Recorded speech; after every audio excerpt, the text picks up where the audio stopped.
Tough game for us tonight. Fortunately, we didn't shoot the ball well in our home court. We've been shooting the ball extremely well from the three-point line. And then some second chance points at crucial times really hurt us. Wake Forest played a good game, and we were right there, and give them credit. Coach, at what point did you know Boopy wasn't going to be able to go? Do you have any updates on him? Well, we haven't played all season without Boopy. It certainly it was my fault. I played probably Chuck and BJ too many minutes. Probably should have given them more breaks.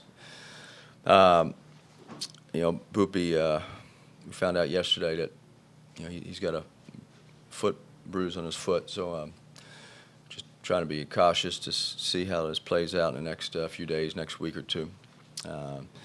Certainly hurts when you lose your leading scorer and leading assist guy. Not going to make an excuse about the game, but certainly with his quickness, his dribble penetration to set guys up, we missed a little bit of that tonight. But other guys stepped up and played hard. Is it too early then to speculate on whether you'll have him for Notre Dame? Not sure.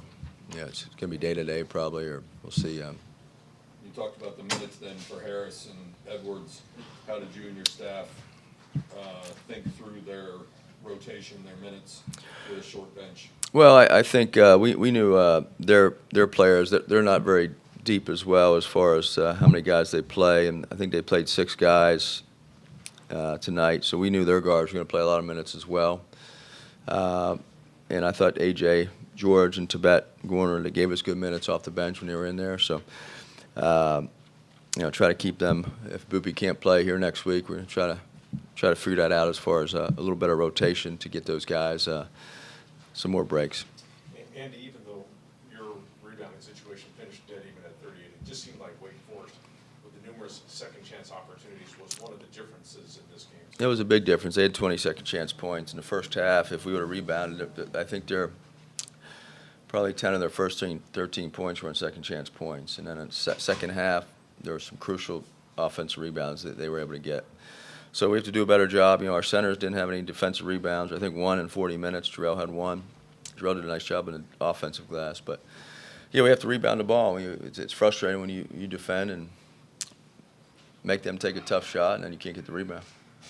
You mentioned the centers. Cement had just 2 shots and 1 rebound. Was there something unique or different in the way Wake Forest attacked him on both ends of the floor? Well, offensively, when we threw the ball to him in the post, when they were in a man-to-man, he was double-teamed immediately. And so they were coming on the catch, and he had to get rid of the ball. And in the zone, we got to work with him to how to duck in and get angles, get below the defense and ducking in when it's appropriate time. You mentioned AJ's performance off the bench. Can you talk a little about just how hard it is for someone like that to wait for his number to be called and then come in and contribute? Yeah, I thought he was really good. He gave us really good minutes in the second half, helped us cut that lead down to 3, and then they hit that shot, that 3 that hit the side rim and bounced up, and the backboard went in, and then we missed. Chuck missed that wide open 3 in the corner right in front of our bench. That was really that was a crucial part of the game. So, but AJ really helped us, get back in the game and have a chance. What were your thoughts about shot selection tonight? I think there ended up being a lot of threes in there. What did you make of what they got Well, there? we're leading the league in 3-point shooting at 39-40%, and coming into the game, Matt, Chuck, Cario, and Boopy in conference were all over 40%. Now, Boopy didn't play, obviously.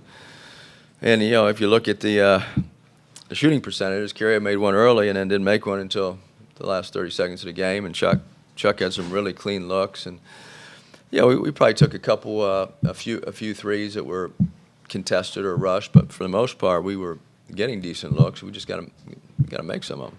Andy, you've talked so much about your transition offense being such a big part of this team and the fact that you didn't have Boopy out there. What difference does that make in terms of you're just creating chaos so that you can get those runouts that you need? That's what we're trying. Well, first of all, you get defensive rebounds. That was number one. We gave up too many second chance points. And as far as our transition, Boopy's the fastest guy on our team.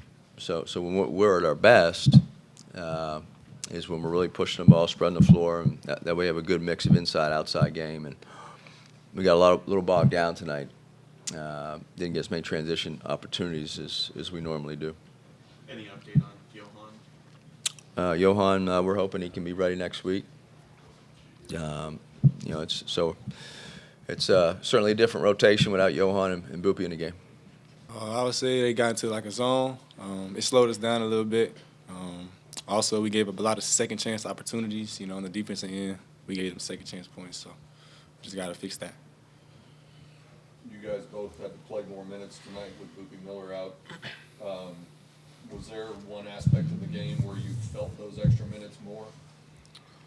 A little bit towards the end, but not really, honestly, no.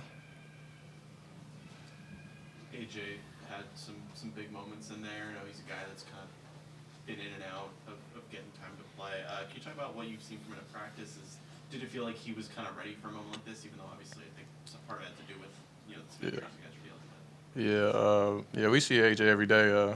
We know he's more than capable of stepping up in the moment. He got his number called today, and he really gave us a spark in that second half that we needed. We expect that out of AJ every time he steps on the floor. Yeah, to add on to that, AJ, he's a really good player, really good guy, and he just keeps working, keeps his head down. He wasn't getting the minutes early, but he's still being a good team player. You guys came into today leading the conference in three-point shooting. Obviously, the numbers today didn't match what you've done all season. Do you have something you can attribute that to? Was there something different in the way Wake defended you guys on the perimeter? The 1-3-1 gave us a lot of trouble. We just getting pretty clean looks that we usually make. They just wasn't falling today, and that's credit to Wake and their defense. But those are shots we see going every day. So. Anything else? Wake's shooting percentage went up from 38 in the first half to 50 in the second.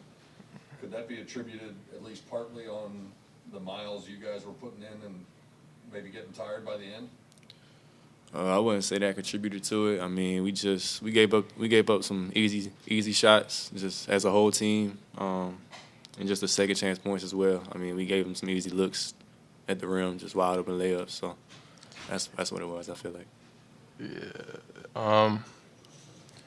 We actually tied in the board count, which is surprising, but I think if I remember, they got 3 second chance possessions that they capitalized with threes. That really hurt us when we was going on a run. We needed to stop bad, so yeah.